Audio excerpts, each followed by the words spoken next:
زندگی میں چوٹ لگنا بے حد ضروری ہے، کیونکہ زخم جیسا کوئی استاد نہیں۔ شیریں زبان اور حسین چہرے عموماً برائی کی طرف مائل ہوتے ہیں۔ اکثر خاموش لوگوں کے دماغ شور مچاتے ہیں۔ اپنے کردار کو اتنا بلند کرو کہ چھوٹی چھوٹی تکلیفیں تمہیں متاثر ہی نہ کر سکیں۔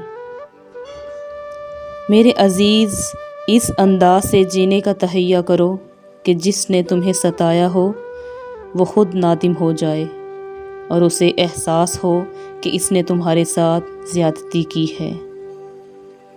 اگر خوش رہنا چاہتے ہو تو لوگوں کی باتوں کو وہی اہمیت دو جو چائے کے اوپر آئی بلائی کو دیتے ہو۔ ایک ظالم حکمران عوام کی نگاہ میں شیروں سے زیادہ خطرناک ہوتا ہے۔ اپنے راز خود تک محدود رکھو۔ اگر اپنے راز خود تک محدود رکھو گے تو بہت سی پریشانیوں سے بچا جا سکتا ہے۔ انسان تدبیر کرتا ہے، کامیابی خدا کے ہاتھ میں ہے۔ جتنا زیادہ سوچو گے اتنا زیادہ اذیت میں رہو گے۔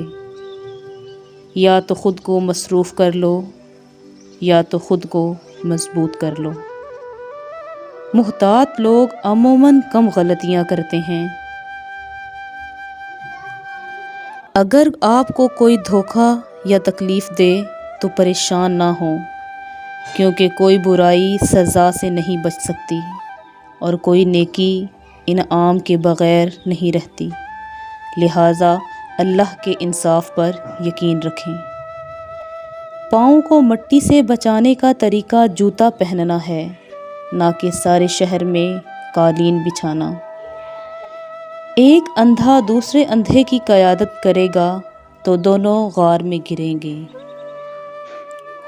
تنہا بیٹھا کرو، تمہیں سب سوالوں کے جواب مل جائیں گے۔